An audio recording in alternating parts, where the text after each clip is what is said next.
Finally अब रघुपति भाई साहब की औकात सामने आ चुकी है। हमारी पुष्पा की, जहां पर पुष्पा ही एक इकलौती इंसान थी जो अनु की शादी करवाना चाहती थी, वो भी रघुपति के बेटे, वो भी चोमू एक नंबर का बेवकूफ़ लड़का विपिन के साथ। उसके साथ अब फाइनली टूट चुकी है हमारी अनु की शादी। तो एक बहुत बड़ी राहत की सांस हम सभी ऑडियंस और आर्यवर्धन को मिल चुकी है। और अनु तो चाहती ही नहीं थी विपिन से शादी करना, तो फाइनली ये सारी प्रॉब्लम तो हो चुकी हैं सॉर्ट आउट। लेकिन अब एक बहुत बड़ी प्रॉब्लम और बाकी है, वो है हमारे शर्मा जी की दुकान, साड़ियों की दुकान, जहाँ पे अब वो फाइनली वो दुकान उनके हाथ आने वाली। अगर अब विपिन और अनु की शादी हो जाती तो, लेकिन अब तो कैंसिल हो गई है।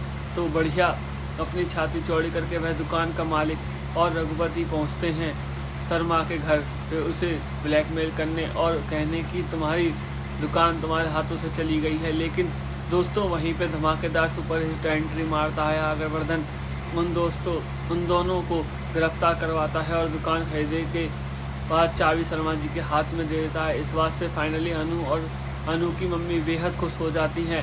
अब अनु के जीवन में सब कुछ परफेक्ट है, सब कुछ अच्छा चल रहा है।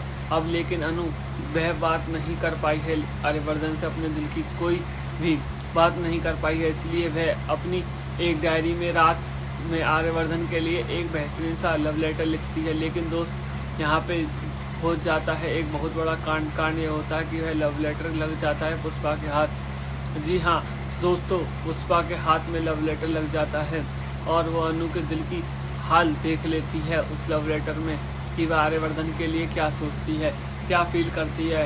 यह चीज़ पढ़ते हैं ही उसे धक्का सा लग जाता है हमारी पुष्पा को। पुष्पा हैरान रह जाती है कि आर्यवर्धन सर जो इतनी उम्र के हैं वह उनसे प्यार करने लगी है। लेकिन आखिरकार यह रिश्ते को कैसे हो सकता है, इतना बड़ा एज गैप जो है, एक स्टेटस गैप भी है।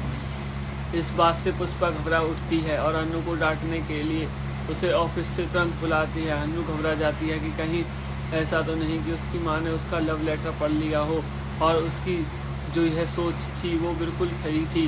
तो दोस्तों यहाँ पर एक नया तमाशा क्रिएट होने वाला है अब अनु के घर पे, लेकिन यह तमाशा बहुत जल्द ही शॉर्ट होगा क्योंकि आर्यवर्धन भी अब नहीं रहने वाला है अनु से अपने दिल की बात किए बिना।